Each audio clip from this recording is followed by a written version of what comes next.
This is the story of the Nakba, also known as the catastrophe or the Great Disaster. And it's the story that millions of Palestinians around the world know all too well. That's why I want to take some time today to go through 30 key points about the Nakba. Before I tell you about what happened during the Nakba, I would like to explain what was happening in Israel before October 7th. The Netanyahu government proposed reforms to weaken the powers of Israel's judiciary, particularly the Supreme Court. The reforms would give the government more control over judicial appointments and allow the Knesset, parliament, to override Supreme Court decisions with a simple majority. Critics, including former military leaders, tech leaders, and legal scholars, said it would undermine democracy by removing checks and balances. It included military reservists, tech workers, academics, and civil society groups, and also, on the 21st of November 2019, Netanyahu was officially charged with fraud and breach of trust in cases 1,000 and 2,000, and with fraud, breach of trust, and receiving bribes in case 4,000. Protests were held weekly, especially in cities like Tel Aviv, with hundreds of thousands participating. The movement became one of the largest protest movements in Israeli history. Let's get back to our original story before we get into those 30 points, though. Let me just say that this will be a difficult video for many people to watch because this is a story of trauma. For generations, so many other Palestinians have had to live with the trauma of losing their loved ones, losing their homes, and losing their lands. As such, I'd like to acknowledge that some of this content may be triggering, and we would hate to cause anyone any pain or distress. And now, without further ado, let's get right into it. Here are 30 key points about the Nakba documentation. Part 1. Building up to the catastrophe. Point number 1. Between 1936 and 1937, Palestinians launched a national strike in protest to the continued mass immigration of Jews to Palestine, which was orchestrated by the British government. Point number 2. The British responded to the strike violently, killing over 1,000 Palestinians. Point 3. In 1937, the British issued the Peel Commission report, which recommended partitioning Palestine into 2 separate states, one Jewish and one Arab. The Arab leadership rejected the proposal. Point 4. On November 2nd, 1947, the United Nations voted in favor of the partition plan. The Arab nations rejected it. And point 5. On November 29th, 1947, Jewish leaders accepted the partition plan. Part 2. The catastrophe unfolds. Point 6.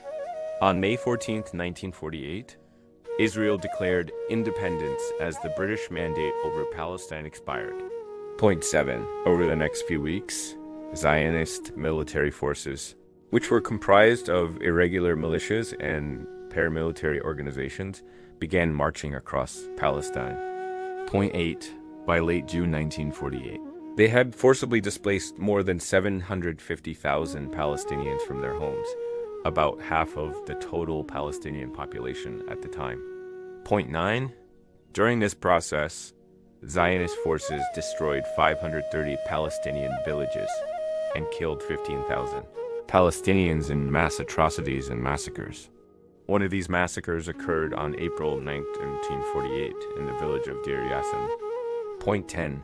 In Deir Yassin, over 100 unarmed Palestinian civilians were murdered by Zionist forces. Point 11. This massacre became a turning point in the Arab-Israeli war and sparked a systematic campaign of ethnic cleansing across Palestine. Point 12. Zionist forces created a climate of fear and terror among Palestinians to encourage them to leave their homes. Part 3. Immediate aftermath. Point 13. By July 1948, more than 400,000 Palestinians had fled their homes and were either wandering aimlessly or had sought refuge in camps in Gaza, the West Bank, and East Jerusalem. Point 14. The First Arab-Israeli War broke out. Point 15. During the war, Palestinian researcher Salman Abu Sida documented the destruction of 530 Palestinian villages. Point 16. When he revisited his home village of Al-Qasira in 1994, he found it completely destroyed. Point 17. By the end of the war in 1949, over 1 million Palestinians had become refugees. Part 4. Continuing impact. Point 18. Today, there are about 5 to 6 million Palestinians in exile around the world, most of whom are still denied the right of return to their homelands. Point 19. Since 1948, Israel has continued to expand settlements in the West Bank, which it occupies. Point 20. Israeli settlers regularly attack Palestinians and their property in the West Bank. Point 21. About 3 million Palestinians live in the occupied Palestinian territories. Point 22. Palestinian freedom of movement is restricted, and Palestinians are often detained without charge or trial. Point 23. In the Gaza Strip, 1.2 million Palestinians live under a crippling blockade imposed by Israel and Egypt since 2007. Point 24. Israel periodically carries out military assaults on Gaza, which have caused tens of thousands of Palestinian deaths. Point 25. In 2016 alone, Israeli settlers confiscated 360 dunams of Palestinian land in the West Bank. Point 26. In 2017, Israeli settlers damaged or destroyed 171 dunams of Palestinian agricultural land in the West Bank. Point 27. Israeli settlers also regularly vandalize Palestinian holy sites. Point 28. And in recent months, Israeli forces have carried out extrajudicial killings of Palestinians in the West Bank. Point 29. According to Human Rights Watch, Israeli forces have committed extensive abuses during the occupation, including torture, ill treatment, enforced disappearances, and killings. Point 30.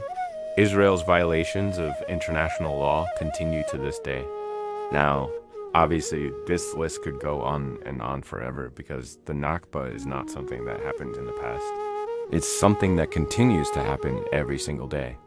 There are many ways to define the Nakba. Some see it as the mass dispossession and ethnic cleansing of Palestinians from their lands.